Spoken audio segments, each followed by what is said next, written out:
I'm the short, small man with no appearance and no personality. I'm investigating self hypnosis.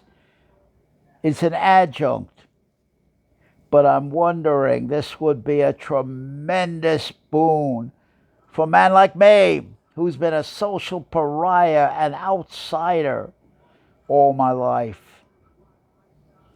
No charisma, no social skills, ridiculed and mocked everywhere. Only lived my life vicarious, break dance through others' locker room stories. Paid for any time I ever spent with any woman, I paid for it. Honeyman Lanes, Tango Palace after I was rejected when I went to the dance halls.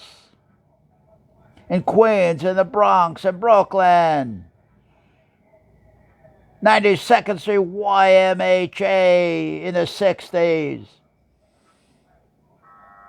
I danced by myself.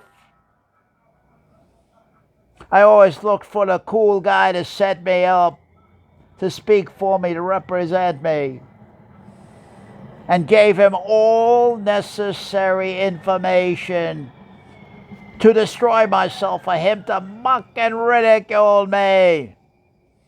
I told him where I was hurting.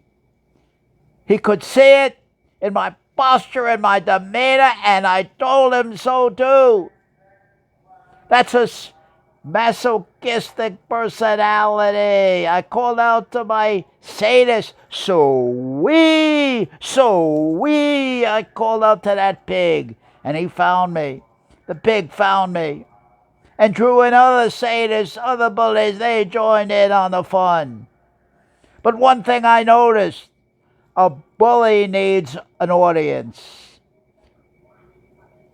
Walking alone, the bully will bother me. But a bully has another bully with me, then he attacks to show off to the other bully. Then they do the tag team on me, and it spreads like wildfire.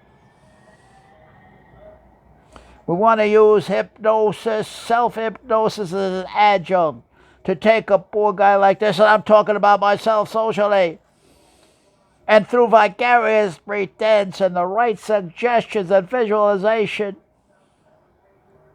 And remember one thing, a well-placed, well-structured post-hypnotic suggestion is very powerful. And in many instances, the will to believe. If you want it badly, if you believe it, if you're committed, the visual, you build it up. You see it in your mind, in the theater of your mind.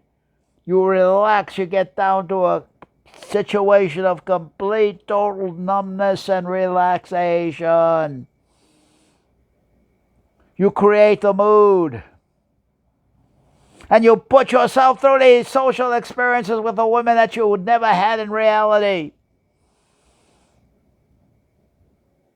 That's how self-hypnosis is an adjunct. I'm talking about it right now.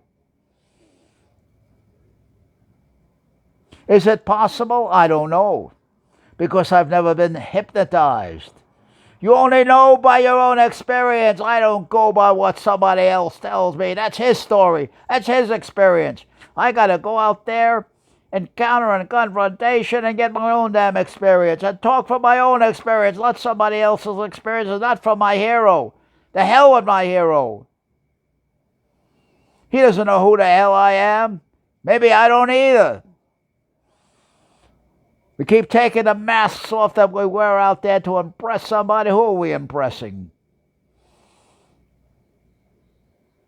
But I wonder about the agency of self-hypnosis. Is that possible?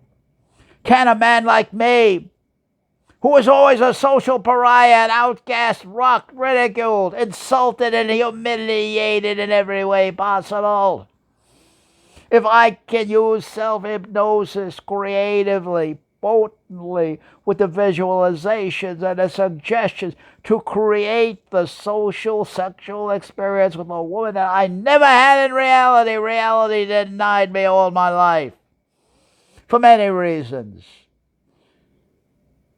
I lost the genetic lottery. My proportions are terrible. I was the shortest man in the class in public school. I was a little guy.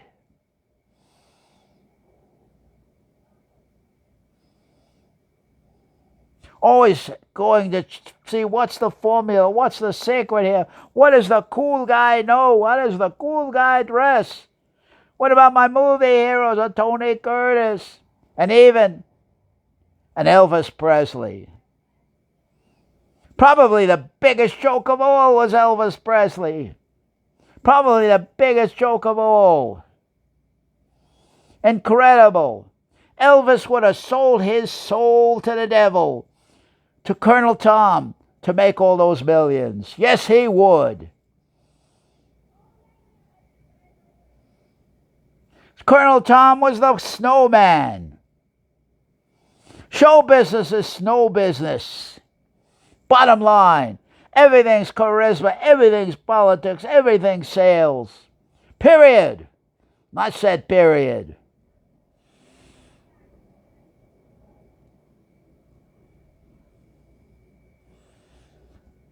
But hypnosis can't be had cheap. Self-hypnosis. In other words, if I try to sell myself an impossible, vicarious, pretend social sexual fantasy, I'll come out of hypnosis because my whole being will rebel against it unless I use the Milt Erickson technique and I work it in gradually. In other words, I must condition myself over a long period of time before my being will accept the self-hypnotic suggestions to such an extent that the vicarious visualized experience will appear like a real experience.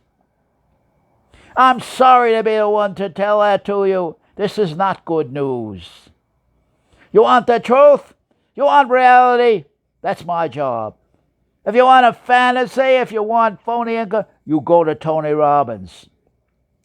Tony makes millions and millions of dollars selling you those damn castles in the air.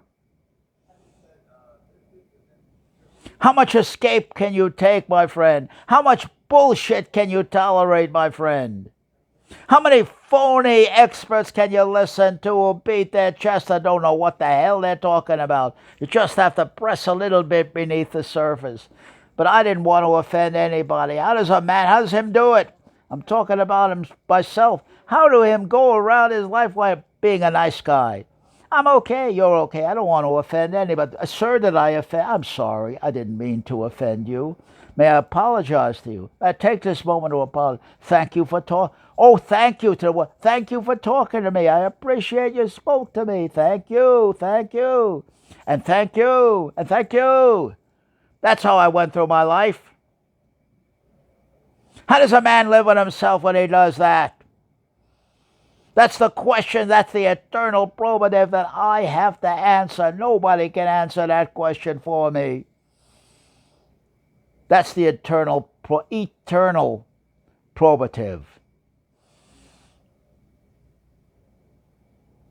But the joke's on me.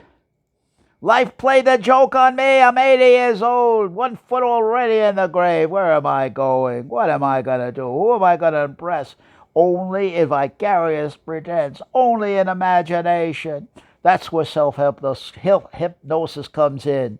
And that's where your Milt Erickson technique is an interesting way to proceed. But remember one thing, there are many approaches to self-hypnosis. Only a fool will consider one approach. If one thing doesn't work, try something else. If that doesn't work, try something else.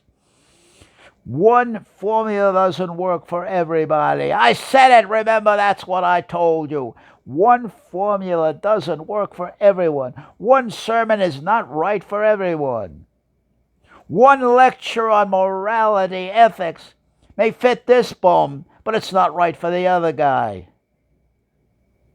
There's no such thing as traditional values from which you can judge a man's behavior. What the hell is that? It was shown that garbage was thrown out during the sexual revolution. Now it's coming back to haunt again. That garbage was challenged then. It was bullshit then, and it's bullshit right now.